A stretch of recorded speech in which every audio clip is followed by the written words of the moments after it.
ilaw. Napapansin nyo to? Itong ilaw na to. Napapansin sa mga cellphone nyo, may LED yan. Di ba? Kaya nga lumiliwanag. Ginagamit sa flashlight. Mga cellphone nyo, LED yun. Sa mga TV, di ba lumiliwanag, nagbabright? Ilaw din yun, LED rin yun. Kaya lang, hindi ganito itong LED, yung maliliit lang. Na parang doon sa mga ilaw natin na ganyan, pag binuksan mo, so nakakita yung loob niya na maliliit lang na LED. Yung sa solar. Ha? Solar. Nakikita yung sa solar. Solar ng iba natin. Di ba nakikita yung flat lang siya na gano'n? LED yun. Ito yung LED. Kapag di ba ilaw? Ngayon, anong pangalan ng parts ito? Anong parts ito? Ano yan? Capacitor ba yan, sir? Capacitor ba yan? Diode. Diode. LED. Light emitter diode. LED. Light emitter diode. Tandaan niyo po light emitter diode itong ilaw na po. Okay, LED. Okay. Marami iba-ibang kulay. Okay. Ito, rotate lang to. Switch na rotate. Okay. Ginagamit natin itong rotate na to. Kaya ang dami niyang paa. Dito. Di ba kinuha ko na sa inyo to? Dito ka pa naman. Absent po siya. Okay. Ito yung ang pangalan ba ang piyesa po to? Transformer. Okay. Ito yung transformer. Meron na tinatawag na in at saka out. Di ba? So, ang in dito saan? Ang in. Yung tatlo, sir. Itong tatlo na to yung in. Then, in ito bakit dalawa? Ay, tatlo kulay. Dalawang kulay lang yun. Ibig sabihin, itong isa na to, ito yung negative. Itong dalawa to ay positive. Alin man dito, ang pagsamahin mo, di ba may output tayo, saksakan? Di ba? Itong dalawa lang na to yung gamitin natin. Pagdating dito sa saksakan na to, halimbawa ito, ilalagay natin dito sa dalawa. May positive, negative pa ba dito? May positive, negative pa dito? Wala, sir. Wala po. Sa inyo? Walang positive, negative dito. Magkabalik-baliktad man to, di ba may putulin mo? Di ba dalawa lang yung wire niya? Alin man dito sa wire na to, ang ilagay nyo dito.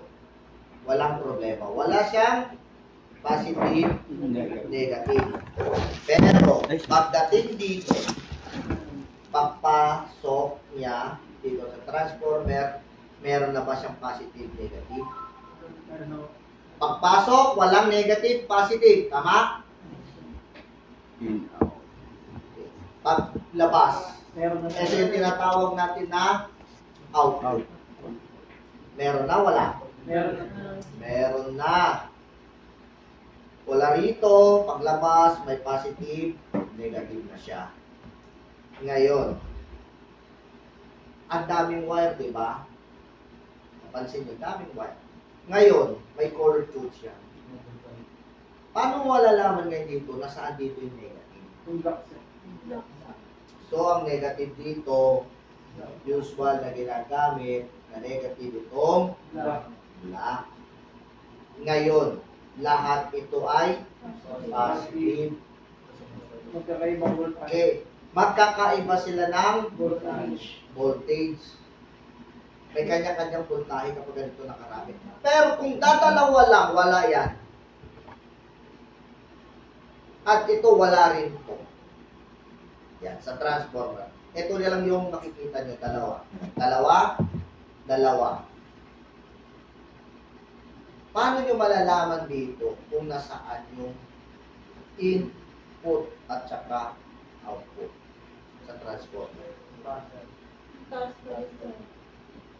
Kapag input, guys, laging nasa parte taas. Wala dito. Pag dito kayo, magiging 220 volts na yung lalabas.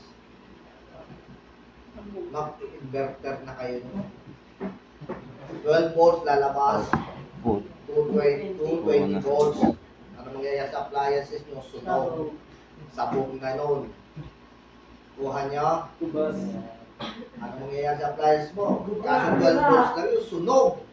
Ba't umaapoy na yung appliances? Sabi nyo. Wala. Baliktad yung pagka-lagay ng transformer. Nasusunod mo ma. Napapansin mo dalawa. Isang baba, isang taas. Ang transformer kapag in, laging nasa taas. Makikita nyo rin dito.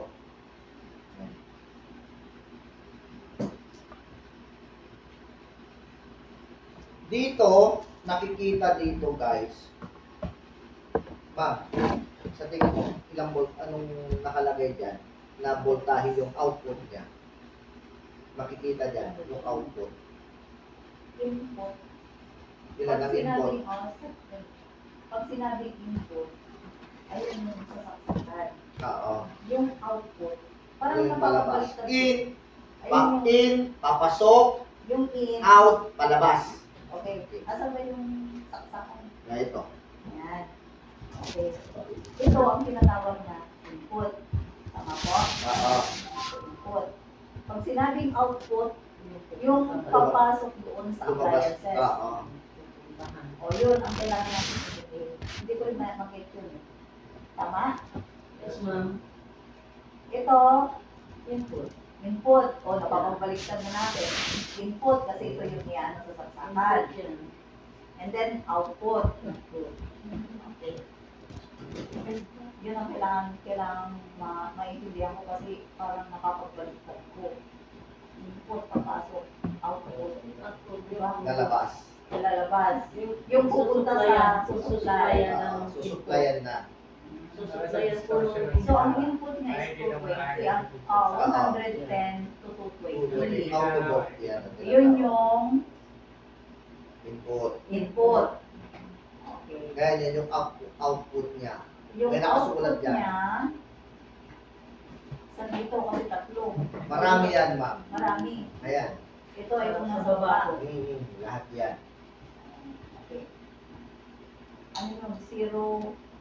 Zero, kapag sinabi nakasulat dyan zero, yun yung negative.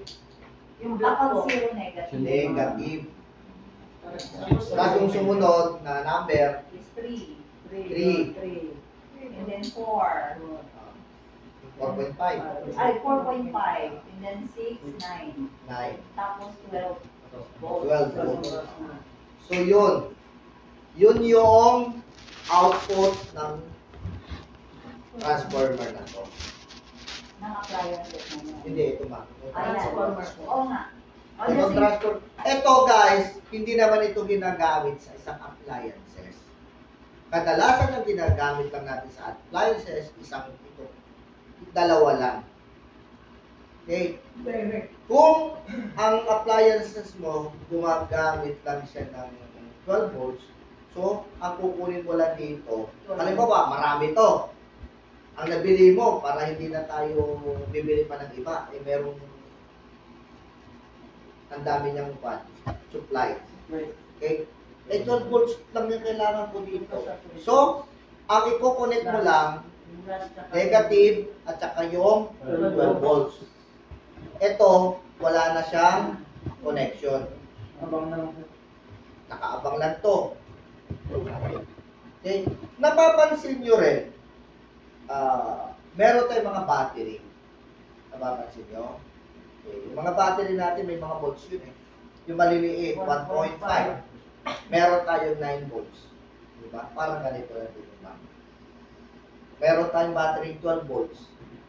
Diba? Parang sinusupply lang nito. Halimbawa, di ba meron tayo ditong 3. Meron tayong 4.5. Ngayon, gusto kong gamitin pang charge ko lang ito ng cellphone ko. Di ba? Ang output ng mga charger ng cellphone nyo ay 4.5, 5 volts. Nakikita nyo yung charger na yan. Di ba? Ang output niya, 5 volts. 5 volts. Pero ang input niya, 220. So kung itong gagamitin mo para makapag-charge ka ng cellphone mo, ang gagamitin mo yung 4.5. 0.5. Kasi 5 lang yun eh. Hindi mo pwede gamitin yung 6. Bakit? Puputok mo. Kasi yung cellphone mo, ang kailangan niya lang na supply na pumasok sa kanya ay 5. Di baling bumaba ng konti, huwag lang sumobra sa 5. Tulad ng laptop,